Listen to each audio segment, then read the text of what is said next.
Hello. How can I help you? Le monde d'Hermès. The Faubourg of Dreams.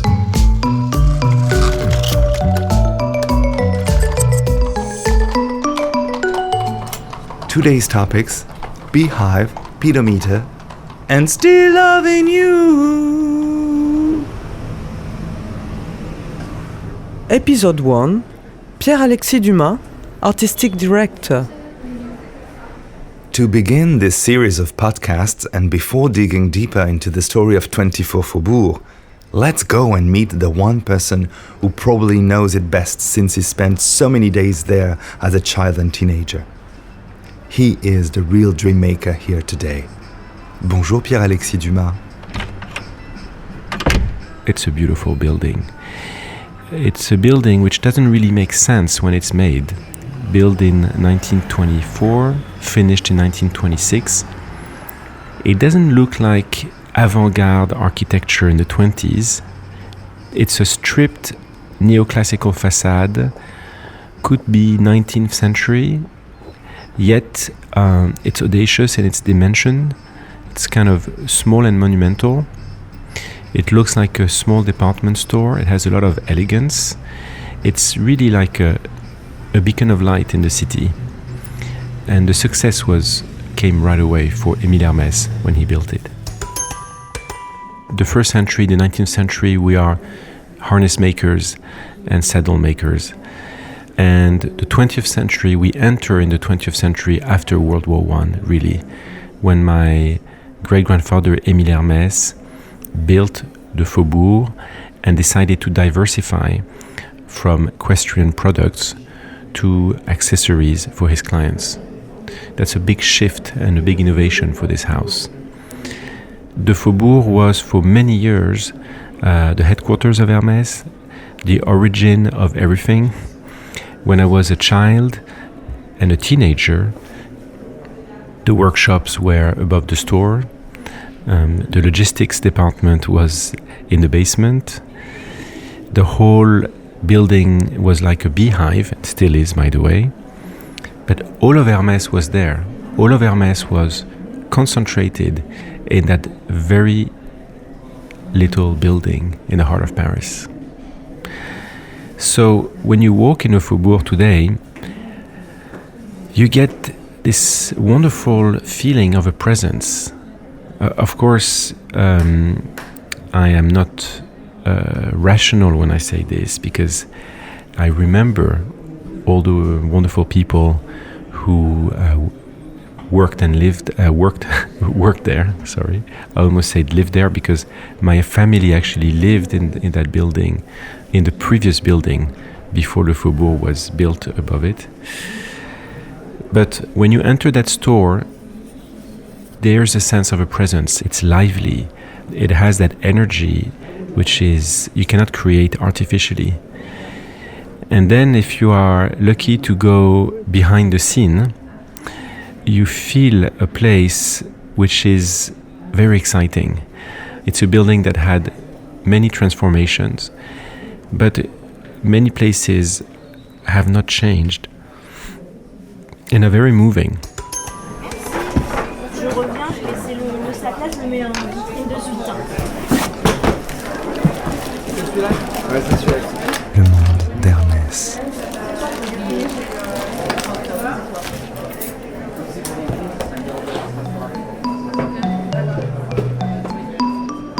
This is my office. This is the place where I spend most of my time here at Hermès. I spend a lot of time going from one creative studio to another creative studio, because we have different creative teams depending of the collections we're talking about: menswear, women's wear, leather bags, perfume, shoe collection, etc. In each creative studio, you have a different energy, a different stimulation, different inspirations with books and boards and objects. So I would say here in my office, it is maybe the concentration of everything. So I need to come back here to immerse myself again into what I call the Hermès dream, the Hermès energy.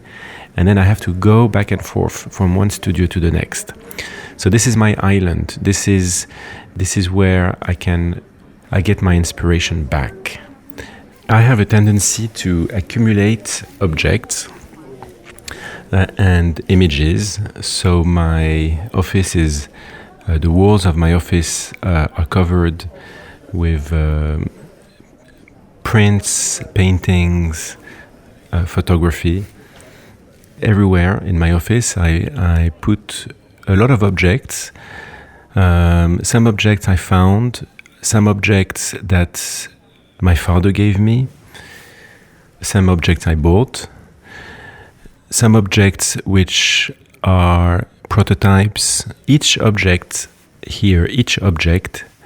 is like a book, has a history of its own, reminds me of a specific moment and significant moment in the life of Hermès and in my career at Hermès.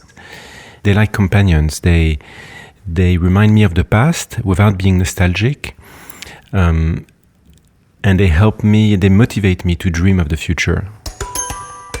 I have a little, in French we say maillot jaune, which means it's a small figure in lead, and it shows an athlete on a bicycle, and he's wearing the yellow sweater of the leader of the race. And it's a small reminder of the position we have to keep at Hermès. I also have some funny animals. One is actually a slug. It's a slug in bronze that I found in a thrift shop. And I like the slug. It looks beautiful, actually, very stylized. But the slug is very persistent. It's slow, but it always reaches its goal. And objects and images, for me, are wonderful stimulation of my ability to, again, look at the world with a fresh eye. And I would say that in many ways my office is a big, in French we say cabinet de curiosité, which means it's my own little museum which keeps my mind open and stimulated.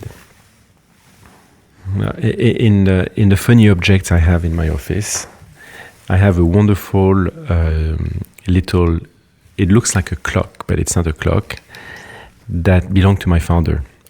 I tell you, my father was really a man of the future, because here he has what I call a connected object before connectivity existed. And this is, in French, is called a podomètre. It's called a pedometer, I think, in English. You hang it on your belt and you adjust the length of your step. So say if each step is half a meter or 2/3 of a meter, and then every time you move, every time you take a step, there is inside the mechanism a balance wheel, which makes, I suppose, the whole meter move forward. And by the end of the day, you know exactly what distance you've walked. So now you can do that, of course, with your Apple Hermès watch. But then it was funny. And why did my father have that? Because people used to say that he was running all around every day. He was such a busy and passionate entrepreneur, running up and down that building. And he bought that object. He had it covered with leather, which is quite chic. And I remember he was very proud, because he would come back home and say, "Today I walked 7 kilometers, just between the first and the third floor." That's quite an achievement. And I still remember the sound that object made. Very helpful. Yeah, that's soft. And for present is a good idea. Also, yeah, excellent. Yeah. And you can put all the different smells. Le monde d'Hermès. And there's a garden too. Oh, yeah. For travel in the pocket is very Oh, yeah, excellent. One memory of Le Faubourg Saint-Honoré for me, as I was... my father was working there as a child and my grandfather, and I used to go after school, not every day, but at least once or twice a week. I would walk to the Faubourg, wait for my father to finish his work, for him to take us home with my sister. And he would always finish quite late, so first we would sit down, do our homework, and then we would start and play. It was fascinating for a child to see that building full of objects, some fascinating and beautiful behind the windows, the glass showcases. It's a little bit scary at time because everybody was gone, and I remember my father working late. As a teenager, I spent 5 years going in the Hermès workshops after school every Wednesday. So I would go and spend 4 or 5 hours. And I worked with 2 wonderful craftsmen who both passed away. And I learned to use my hands. I learned the craft of working with leather. And I spent many hours in the workshops. And my memory of that is, first of all, a great atmosphere. The radio was always on. I remember listening to I'm Still Loving You by Scorpions. It was a warm and lively atmosphere, mostly men, which has changed today in our workshops.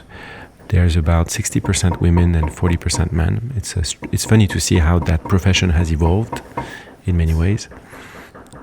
And for me, as a teenager, it gave me a lot of self-confidence. I had no idea that I would spend so much time in my life at Hermès. This was part of my family where I grew up. So it was the environment in which I grew up. Le monde d'Hermès.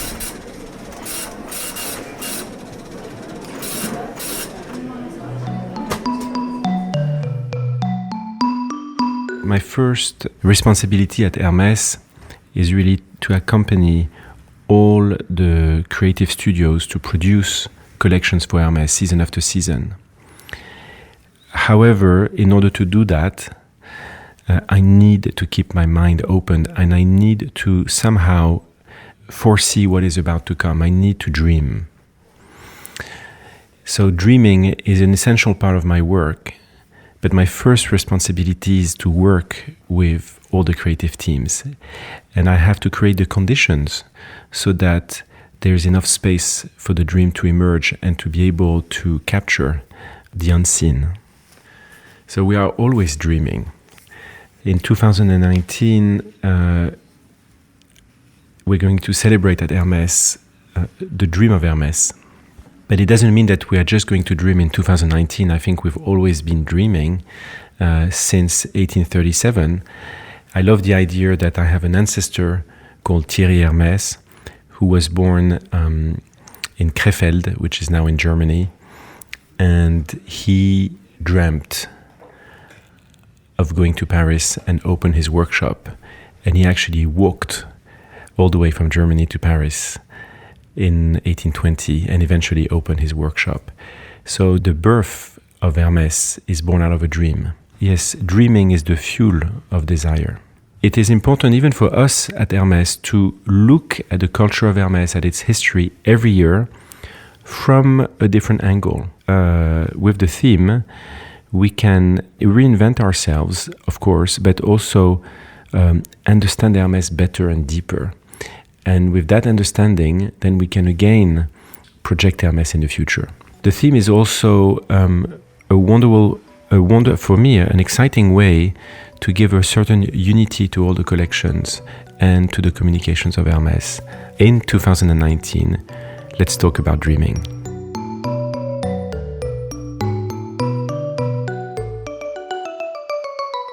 Dreaming is the fuel of desire.